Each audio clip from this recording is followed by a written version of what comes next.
హత్యపై మహిళా లోకం ఏమంటోంది? ఒక వ్యక్తిని హత్య చేయడం చట్టం దృష్టిలో నేరమైనా కొన్ని పరిస్థితుల్లో ఇలాంటి పరిణామాలు తప్పవంటున్నారు మహిళలు.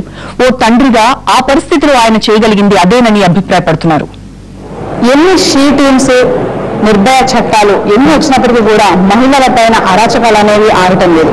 ఈ రోజు ఉదయం కుకట్పల్లి సంఘటన చూసుకుంటే ఒక ప్రేమోన్మాది ఒక మహిళ ఇంటిపైకి వచ్చి విచక్షణ రహితంగా మహిళపై దాడి చేయడం జరిగింది.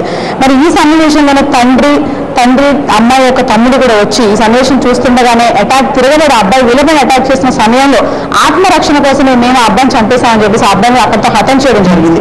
మరి ఈ విషయమై మనం ఇక్కడ మనతో మాట్లాడడానికి కొంతమంది మహిళా లెక్చరర్స్ కూడా మనతో ఉన్నారు. మరి వారిని అడిగి మరి వాళ్ళ ఒపీనియన్ ఏంటి, మహిళలకు రక్షణ ఉందా ఇక్కడ అనేది వాళ్ళని అడిగి తెలుసుకుందాం.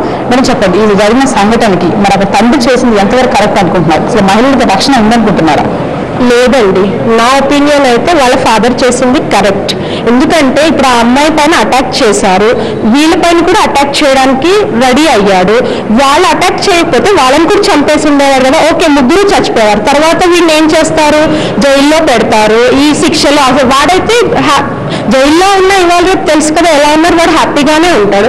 ఈ అమ్మాయి వీడిని ప్రేమించినందుకు ఆమెను చంపుతాడు, ఎదురు తిరిగిన తల్లిదండ్రుల్ని చంపుతాడా?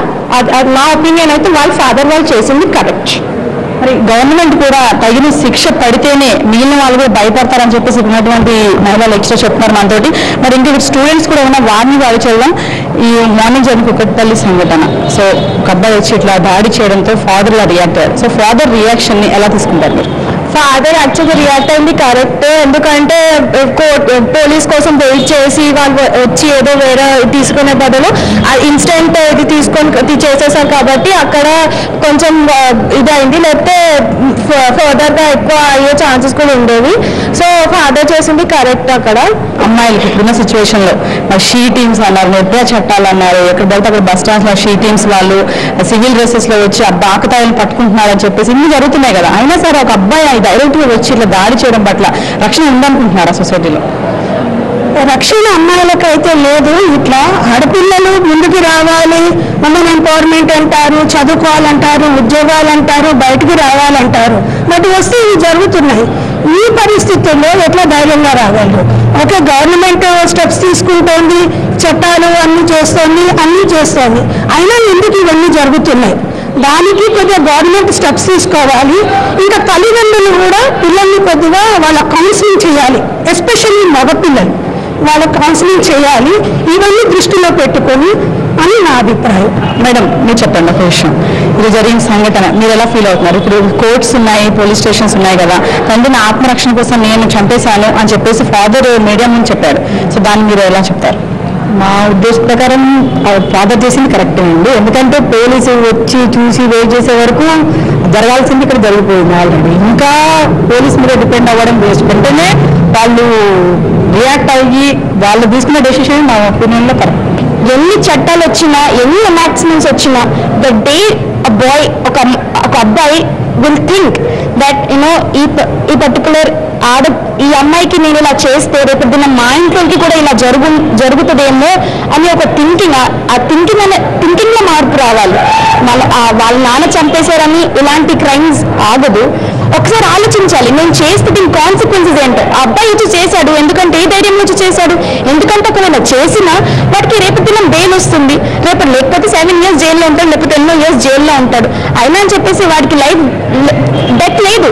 అలాంటప్పుడు ఇప్పుడు జరిగిన సంఘటన అక్కడ ఉన్న బ్రదర్ కానీ వాళ్ళ ఫాదర్ కానీ అమ్మాయికి రక్షణ కల్పించడం కోసం ఇంకా మా అమ్మాయి ఎదుర్కొన్నా ఉంది, కన్న కూతురు అని చెప్పేసి ప్రేమతో ఈ ఆత్మరక్షణ కోసం చంపడం జరిగింది. సో నిజంగా మహిళ అలాంటి నా వెనకాల నా బ్రదర్ ఉంటారు, మా ఫాదర్ ఉంటారు అనేసి మీరు అనుకుంటున్నారా? అవును, తప్పకుండా అనుకుంటాను. ఎందుకంటే ప్రతి ఫాదర్ వాళ్ళ అమ్మాయిని చిన్నప్పటి నుంచి ఒక యువరాణిగా పెంచుకుంటారు, వాళ్ళ స్టేజ్ ఎలా అయినా కానీ.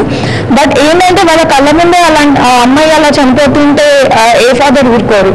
ఆ అమ్మాయి ఫాదర్ అని కాదు, ఎవరి ఫాదర్ అని ఊరుకోరు. సో వాళ్ళు ఏంటంటే సెల్ఫ్ డిఫెన్స్ కోసం చేస్తారు. సో అది తప్పు కాదు. ఇప్పుడు ఈయన మార్నింగ్ ఫాదర్ చేసిన అదేం తప్పు కాదు. బికాజ్ ఆయన కన్న కూతురు. మనం ఎవరైనా బయట ఎవరైనా ఎండకి పడిపోతేనే మనం సానుభూతితో వాళ్ళకి వాటర్ ఇచ్చి లేపుతాం. అలాంటి కన్న కూతురు కళ్ళ ముందు చనిపోతున్నప్పుడు ఆ ఫాదర్ అలా రియాక్ట్ అవడంలో తప్పలేదు. సో మనం ఏంటంటే ఇప్పుడు ఎవరైనా అబ్బాయిలకి ఇంట్లో నుంచే చెప్పాలన్నమాట. సో ఉమెన్ ఇలా రెస్పెక్ట్ చేయాలని. ఒకప్పుడు జాయింట్ ఫ్యామిలీస్ ఉండేవి. జాయింట్ ఫ్యామిలీస్ లో ఉన్నప్పుడు చెప్పేవాళ్ళు సో ఎంతమంది అబ్బాయిలు ఉన్నా అమ్మాయిలు ఉన్నా నీ సిస్టర్ ఇలా నీకు సిస్టర్ అంటే ఇది, అమ్మ అంటే ఇది అని ఒక ఎఫెక్షన్ ఉండే. ఇక్కడ ఫైనల్ చెప్పండి, గవర్నమెంట్ నుంచి ఎలాంటి రియాక్షన్ రావాలనుకుంటున్నారు? గవర్నమెంట్ ఇలా చిత్తశుద్ధితో పనిచేసినట్టయితే ఈ చట్టాలు కరెక్ట్గా అమలుపరిచి మళ్ళీ పబ్లిక్కి ఒక అవగాహన అనేది కలిగించాలి. ఎలా కలిగించాలి అనేది ఎడ్యుకేషనల్ సిస్టమ్ అనే పిల్లలకి డిసిప్లిన్ అనేది నేర్పించడం, తల్లిదండ్రులు డిసిప్లిన్ నేర్పించడం, అలాగే వర్క్ షాప్లని సెమినార్లని చేసి మనుషులు ఎన్లైట్ చేసి ఆడవాళ్ళ పట్ల గౌరవం అనేది కలిగించినట్టయితే ఆటోమేటిక్గా మన చట్టాలు కరెక్ట్గానే పనిచేస్తాయి అనుకుంటాం. మరి చూశారు కదా, ప్రతి ప్రేమను వాళ్ళు గుర్తుంచుకోవాల్సిన విషయం, ప్రతి అమ్మాయి వెనక తండ్రి, వాళ్ళ అన్నయ్య, తమ్ముడు అనేది ఉంటారు. ఇలాంటి ప్రేమోన్మాదులు వచ్చి దాడి చేసినప్పుడు ప్రతి దాడులు జరుగుతాయని చెప్పేసి ఉన్నటువంటి యువత కూడా హెచ్చరిస్తున్నారు. కెమెరామ్యాన్ వరుణ్తో నవీన, NTV.